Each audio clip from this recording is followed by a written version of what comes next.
विद्यार्थी मित्रांनो, ज्ञानमयी IAS academy Nagpur या ठिकाणी सर्व विद्यार्थी मित्रांचं स्वागत आहे. विद्यार्थी मित्रांनो, एक लक्षात घ्याल, चर्चेमध्ये जरा बराच चर्चेमध्ये असणारा एक मुद्दा आहे, तोच म्हणजे समान नागरी कायदा.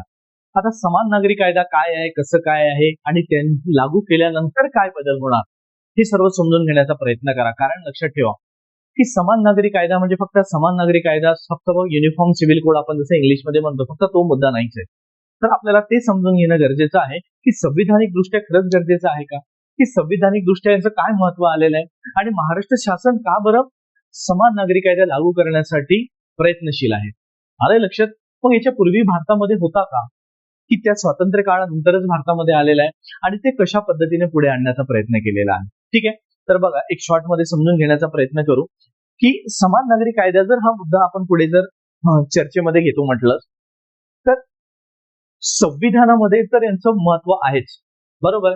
पण त्याचसोबत जर आपण बघितलं म्हटलं तर याच ठिकाणी जर आपण समजून गेलो म्हटलं तर बघा, संविधानिक दृष्ट्या जर म्हटलं तर संविधानामध्ये कुठे दिलेलं आहे, कसं आलेलं आहे आणि तो कशा पद्धतीने राहणार आहे. कारण एक लक्षात ठेवा, महाराष्ट्र लोकसेवा आयोगाच्या पूर्व किंवा मुख्य परीक्षा असू द्या किंवा UPSCच्या पूर्व किंवा मुख्य परीक्षा असू द्या, त्यासोबतच तुम्ही इतरही समजा कंबाईनची परीक्षा देताय, तिथे पूर्व मुख्य असू द्या, सर्वच ठिकाणी यामध्ये प्रश्न आलेले आहे, येतेही आहे आणि पुढे सुद्धा येणार आहे. म्हणजे हा सर्वांच्या दृष्टिकोनातून महत्व राहणार आहे, बरोबर. मग आता एक लक्षात घ्यायचं, समान नागरी कायदा आपण म्हणतो तर तो काय असेल आणि त्याचं अस्तित्व म्हणजेच त्याचं संविधानिक दृष्ट्या तो कुठे आलेला आहे. कारण साधं तुम्ही कुठलीही परीक्षा द्या, पोलीस भरतीची जरी परीक्षा देतो म्हटलं ना, तरी तुम्हाला त्याच ठिकाणी तो मुद्दा आलेला आहे. त्याच ठिकाणी जर आपण बघितलं पुढे तर बघा, समान नागरी कायदा म्हणजे आज जर बघितलं आपण तर मार्गदर्शक तत्वांमध्ये हा मुद्दा येतो. लक्षात, मार्गदर्शक तत्वे. मग मार्गदर्शक तत्वांमध्ये मग कुठे, तर संविधानामध्ये भाग 4 आलं लक्षात, भाग 4. मग याच ठिकाणी तुम्हाला मग आता मार्गदर्शक तत्वे कुठल्या संदर्भात आलेले आहे, तर त्यामध्ये लक्षात घ्यायचं कलम म्हणजे संविधानिक दृष्ट्या आर्टिकल म्हणतो आपण 36 ते 51च्या दृष्टीने आलेला आहे. म्हणजे 36 ते 51 या दोन कलमांच्या अंतर्गत तुम्हाला मार्गदर्शक तत्वे भाग 4थ्या भागामध्ये दिलेले आहे. मग एक लक्षात घ्यायचं, जर मार्गदर्शक तत्वांमध्ये दिलेलं असतं तर हे खरंच कायद्याने लागू करता येतं का, हे एक महत्वाचं आहे. मग लागू करण्यासाठी कायदा करावा लागतो का, ते एक महत्वाचं आहे. मग एक लक्षात घ्यायचं, मग जर आपण पाळणं बंधनकारक आहे की नाहीये, तर एक लक्षात घ्यायचं, संविधानिक दृष्ट्या जर बघितलं आपण तर मार्गदर्शक तत्व पाळणे बंधनकारक नाही. लक्षात, त्यांनी बंधनकारक नाही म्हटलेलं आहे. प्रश्न आहे तुम्हाला, बरोबर आहे. मग पाळणे बंधनकारक नाही, तर मग पाळण्याने काय होणार, तर जर समजा एक लक्षात, मग न्यायप्रविष्ट आहे का, तर न्यायप्रविष्ट पण नाहीये. म्हणजेच त्याला आपण जर पाळले नाही तर मग काय होणार, तर तुम्हाला न्याय मिळणार का, म्हणजेच त्याला आपण म्हणतो न्यायप्रविष्ट. न्यायप्रविष्ट नाही म्हणता येईल याच ठिकाणी आपल्याला, म्हणजे न्यायप्रविष्ट नाही. म्हणजे याचा अर्थ जर पाळले नाही तर आपल्याला शिक्षा होईल का, अजिबात नाही. जर समजा आता उदाहरण लक्षात घ्यायचं, जर एखादी सार्वजनिक बिल्डिंग आहे, शासन मार्फत किंवा शासनाची बिल्डिंग किंवा इमारत, त्या ठिकाणी जर लिहिलेलं असेल की या ठिकाणी घाण करू नये किंवा कचरा टाकू नये किंवा पायऱ्या असतात, पायऱ्यांवर लिहिलं असते की इथे थुंकू नये, आणि त्या ठिकाणी जर आपण जर थुंकलो, ते जर इमारत आपण त्या ठिकाणी घाण केलं, लिहिलेलं असतं, पण जर समजा तुम्ही थुंकले तर तुम्हाला शिक्षा होणार का, नाही. पण लक्षात घ्यायचं, जर तुम्हाला शिक्षा तर होणार नाहीये, पण जे सार्वजनिक मालमत्ता आहे, शासनाची मालमत्ता, हे शेवटी कोणासाठी असतात, आपल्या सामान्य जीवनासाठी, म्हणजे समाजासाठी उभी केलेली असतात. म्हणजे उद्या जर त्यामधून रोगराई पसरणार आहे तर त्याचे परिणाम सुद्धा समाजालाच भोगावे लागणार आहे. म्हणजे जर त्या ठिकाणी लिहिलं असेल तुम्ही जर स्वच्छता ठेवली तर ते तुमच्यासाठीच चांगलं राहणार आहे, आणि जर घाण केलं तर त्याचे परिणाम तुम्हालाच भोगावे लागणार आहे. म्हणजेच तुम्हाला त्याच ठिकाणी येतं मार्गदर्शक तत्व.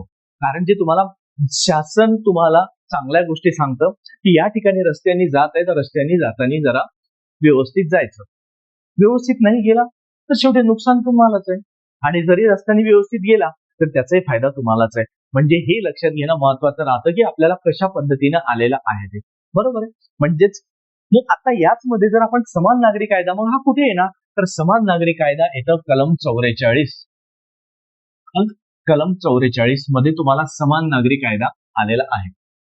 म्हणजेच तुम्हाला प्रश्न येण्याची शक्यता राहते, आणि जर प्रश्न आलेला असेल तर त्याच ठिकाणी लक्षात घ्यायचं, मग याच्या पूर्वी होता का भारतामध्ये, तर बघा, भारतामध्ये जर विचार केला आपण तर 1867 ला लक्षात 1867 पासून जर विचार केला तर गोवा असं एक राज्य आहे की जिथे स्वातंत्र्यपूर्व काळापासून तिथे समान नागरी कायदा लागू होता. कधी? 1867च्या आधीपासून. म्हणजे सॉरी असं समजा की तेव्हापासून होता. म्हणजे 1867 पासून आपल्याकडे गोवा या राज्यात समान नागरी कायदा लागू होता. मग कधी? स्वातंत्र्यपूर्व काळामध्ये. मग स्वातंत्र्यानंतर जर समजा कोणत्या राज्यामध्ये लागू झालेला असेल तर तो येतो उत्तराखंड राज्यामध्ये. बरोबर आहे. म्हणजेच स्वातंत्र्यानंतर जर समजा लागू होणारं राज्य असेल तर उत्तराखंड राज्यामध्ये आहे. आलं लक्षात? म्हणजे तुम्हाला हा एक मुद्दा महत्वाचा आहे की स्वातंत्र्यानंतर लागू होणारं पहिले राज्य उत्तराखंड, स्वातंत्र्यपूर्व काळामध्ये गोवा आणि त्याच्यानंतर जर समजा आता महाराष्ट्रामध्ये प्रोसेसमध्ये प्रक्रियेमध्ये लागू झालेला नाही आणि जर समजा लागू झाला तर महाराष्ट्र हे दुसरं राज्य असणार आहे. कळलं? कारण तुम्हाला पहिलं राज्य म्हटलं तर पोलीस भरतीला किंवा इतरही परीक्षेला येऊन गेलेलं आहे. उत्तराखंड हे पहिलं राज्य. मग आता जर महाराष्ट्रामध्ये लागू झालेला असेल तर ते कशा पद्धतीने राहणार आहे? त्याच्यामध्ये कुठल्या कुठल्या गोष्टींचा त्यांनी समावेश केलेला आहे आणि कुठल्या गोष्टींचा बंधनकारक केलेला आहे. म्हणजेच काय? तर कसं स्वरूप असेल ते आता बघू आपण पुढे. तर बघा आता याच्यामध्ये त्यांनी दिलेला आहे सर्व मुद्दे त्यांनी महत्वाचे समावेश केलेले आहे की तो मुद्दे कशा पद्धतीने राहणार आहे. आलं लक्षात? तर पुढे बघा आता. हा एक तो पहिला मुद्दा येतो की उत्तराखंडचा समान नागरी कायदा काय सांगतो आपल्याला. बघा न्यूजला आलेला आहे, मी जसं तसाच मुद्दा घेतलेला आहे. ठीक आहे. त्याच ठिकाणी त्यांनी काय म्हटलेलं आहे, लग्न जर झालंय, बघा लग्न होताच 2 महिन्यांच्या आत नोंदणी बंधनकारक आहे. आलं लक्षात? म्हणजे लग्न जर झालं तर त्याला 2 महिन्याच्या आत नोंदणी करणं गरजेचं आहे. ज्या ठिकाणी तुम्ही राहताय, समजा ग्रामपंचायतच्या अंतर्गत येतोय, नगर परिषद आहे, महानगरपालिका, सर्व तुम्ही ज्या ज्या संस्थेच्या अंतर्गत येत आहे तर तिथे तुम्हाला नोंदणी करणं गरजेचं आहे. हा एक मुद्दा. दुसरा लक्षात घ्यायचा, त्यांनी म्हटलेलं आहे तुम्हाला की बालविवाह किंवा एकापेक्षा अधिक विवाह करणं हे बेकायदेशीर आहे. बालविवाह म्हणजे आज आपल्याकडे मुलीचं वय 18 आणि मुलाचं वय 21. त्याच्या आत जर समजा तुम्ही विवाह करत आहे तर नक्कीच ते कायद्याचे हे चुकीच्या पद्धतीने राहणार आहे. किंवा एकापेक्षा अधिक विवाह म्हणजे एक विवाह जर केलेला असेल आणि त्याच ठिकाणी जर तुम्ही घटस्फोट दिलेला नाहीये आणि जर अशा परिस्थितीमध्ये तुम्ही परत दुसरं लग्न करत आहे तर ते आपल्या भारतीय संस्कृतीनुसार किंवा संविधानाच्या दृष्टीने हे चुकीचं राहणार आहे. बरोबर. तिसरा मुद्दा येतो त्याच ठिकाणी की लग्न संबंधामध्ये स्त्री पुरुषाला घटस्फोटाचा समान अधिकार आहे. आज जर बघायला गेले तर स्त्रीच्या वाट्याला जास्त जातो आणि यामध्ये पुरुषांची कुठेतरी हेळसांड झालेले दिसतं.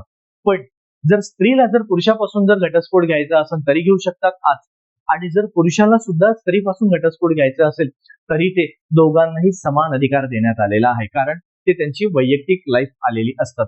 त्यासोबतच लक्षात घ्यायचं की वारसा हक्कांमध्ये औरस अनौरस म्हणजे त्याला आपण म्हणू शकतो की एखाद्यानी म्हणजे असं पूर्ण केअर किंवा आपल्याला सांभाळण्यासाठी घेतलेला असेल किंवा तुम्हाला आम्हाला कुठेतरी आधार नाहीये तर तुम्हाला आधार घेतलेला असेल तर एक म्हणजे कोणाला तरी तुम्ही आधार देत आहे.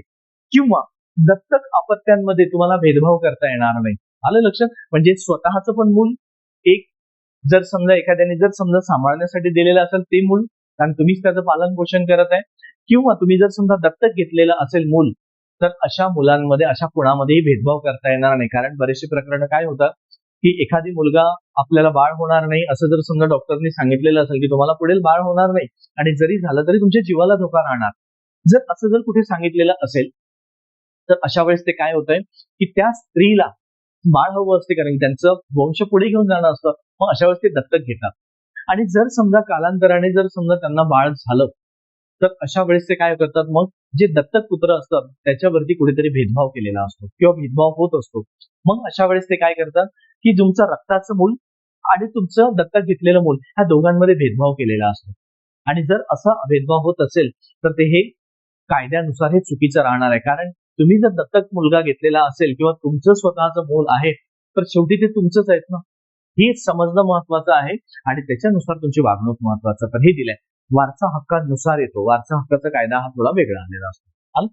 त्यानुसार लिव्ह इन मध्ये जर समजा तुम्ही राहणार असेल किंवा एक मुलगा आणि एक मुलगी लग्न न करता जर एका रूम मध्ये किंवा एका घरात जर राहत असेल घरी, तर तुम्ही ज्या क्षेत्रामध्ये राहताय, समजा एखाद्या फ्लॅटमध्ये राहताय किंवा एखाद्या घरी राहताय, तर अशा वेळेस तुम्हाला जवळच्या पोलीस स्टेशनमध्ये किंवा जवळचा जे काही नोंदणी कक्ष असेल त्या ठिकाणी तुम्हाला नोंद करणं गरजेचं आहे. ठीक आहे. आणि त्यातही मुलगा आणि मुलगी 18 वर्षाच्या आत आणि मुलगा 21 वर्षाच्या आत त्याला लिव्ह इन मध्ये राहता येणार नाही. हा एक मुद्दा महत्वाचा आहे. म्हणजे तुम्ही दोनही 18 वर्ष किंवा 21 वर्षाच्या पलीकडे असायला पाहिजे, म्हणजे वय पार केलेले असायला पाहिजे.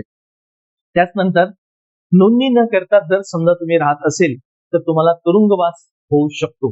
ठीक आहे. पण हे कुणाला? तर ज्या ठिकाणी तुम्ही राहताय आणि तुम्ही नोंदणी केलेली नाहीये तर जो घरमालक असेल त्यांना सुद्धा अडचणी येऊ शकतात. ठीक आहे. तर हे त्यामध्ये आणि तुम्हालाही सुद्धा. त्यासोबतच लक्षात घ्यायचं, लिव्ह इन मधून जर समजा तुमच्या दोघांना जर त्यामधून एखादी बाळ जन्माला आलेलं असेल किंवा अपत्य जन्माला आलेलं असेल तर त्याकरिता तुम्ही वडिलांचं नाव किंवा पालकत्व स्वीकारणं हे बंधनकारक राहणार आहे. बरं. आणि त्याच्यासोबतच जर समजा तुम्ही पालकत्व स्वीकारत आहे तर त्याच्यासोबतच तुमची जी काही संपत्ती असणार आहे त्या संपत्तीचा हिस्सेदार सुद्धा तो राहणार आहे. म्हणजे इथेच बघा त्यांनी आलेल्या अपत्यांना कायदेशीर अधिकार आहे आणि मालमत्तेचा सुद्धा वाटा देणं गरजेचं आहे तुम्हाला. ठीक आहे. पुढे बघायचं, त्याचसोबतच आई व वडिलांच्या मालमत्तेचा मुलगा आणि मुलगी हा सर्वात महत्वाचा येतो. आज काय होतं की जर समजा वडील असेल किंवा आई आणि वडील आणि जर समजा त्या आई वडिलांना जर एक अपत्य, दोन अपत्य, एक मुलगा आणि मुलगी, पण आज आपल्याकडे भारतीय संस्कृतीनुसार वडिलांची मालमत्ता ही मुलाच्या नावी जातात. पण हा कायदा जर लागू झाला तर वडिलांची संपत्ती जी राहणार आहे वडिलांच्या नावे त्यातही काही नियम अटी लागू राहणार आहे.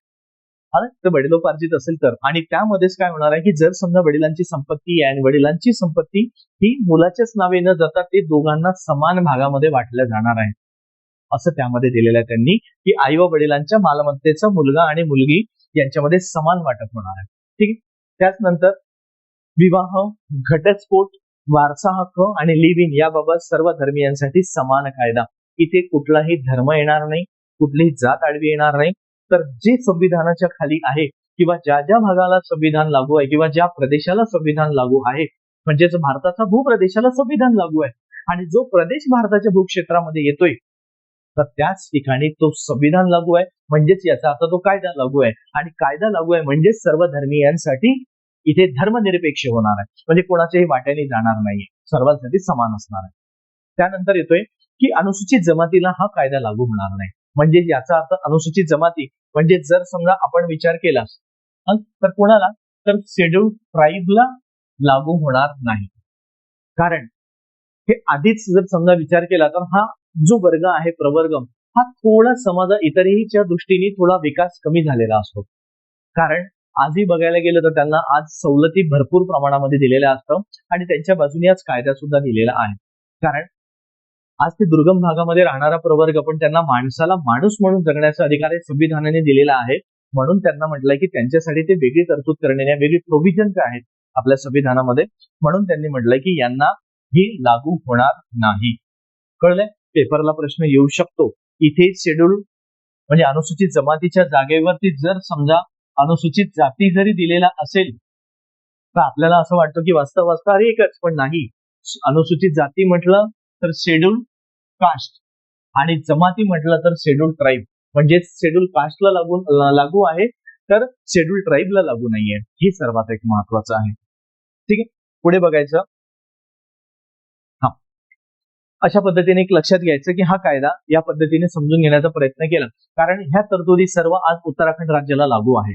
म्हणजे जर समजा भारतामध्ये जर किंवा आपल्याला महाराष्ट्रामध्ये जर समजा पुढे लागू झालेलं, कारण प्रक्रियेमध्ये आहे आणि चर्चेमध्ये सुद्धा आलेलं आहे, न्यूजपेपरला सुद्धा आर्टिकल आलेलं आहे, तर त्यामुळे आपण हे चर्चेत घेण्याचा प्रयत्न केलेला आहे. कारण सर्वात महत्वाचा मुद्दा राज्यसीमा मुख्यला एक असू द्या किंवा कंबाईन मुख्यला किंवा पूर्वला येण्याची शक्यता दाट राहतो. जर राज्यसेवा मुख्यला प्रश्न आला तर होऊ शकेल त्यावरती तुम्हाला एखादी आर्टिकल विचारेल, निबंध, किंवा त्याच्यावरती प्रश्न येईल जो पेपर 2 मध्ये येणार, जो तिथे राज्य व्यवस्थेवरती प्रश्न आहे पेपर, तर त्या ठिकाणी विचारू शकते तुम्हाला. ठीक आहे. तर अशा पद्धतीने काय करा, हा कायदा आपल्या अभ्यासाला अपडेट करून घ्या. ज्या ठिकाणी तुम्ही मार्गदर्शक तत्वांचा अभ्यास करत आहे पॉलिटीमध्ये तर त्याच ठिकाणी कलम 44 मध्ये याला अपडेट करण्याचा प्रयत्न करा. म्हणजे पुस्तकांमध्ये येईल तेव्हा येईल, आधीच म्हणजे आजच आपलं पुस्तक अपडेट व्हायला पाहिजे, आपले नोट्स अपडेट व्हायला पाहिजे. ठीक आहे. तर चला, हा व्हिडिओ जर आवडला असेल तर प्रत्येकाने चॅनलला सबस्क्राईब करा, लाईक करा, शेअर करा आणि आपल्या सर्व विद्यार्थी मित्रांपर्यंत पोहोचवण्याचा प्रयत्न करा. कारण तुमच्यासाठीच नवनवीन व्हिडिओ घेऊन येत आहे. प्रत्येक जे अभ्यासाला लागतं अभ्यास तोच आपण देण्याचा प्रयत्न करतोय आणि त्यासोबतच तुम्हाला हा कसा वाटला तर नक्की कमेंटद्वारे तुमचं उत्तर देण्याचा प्रयत्न करा, कारण कंजूसी करू नका कमेंट द्यायला. तुम्हाला खरंच तुमच्या अभ्यासाला भर पडत आहे की मला खरंच फायदेशीर होत आहे का, हा व्हिडिओ तो नक्की देण्याचा एक थोडा काही वेळ काढून नक्की देण्याचा प्रयत्न करा. चला भेटू आपण पुढच्या व्हिडिओमध्ये. धन्यवाद.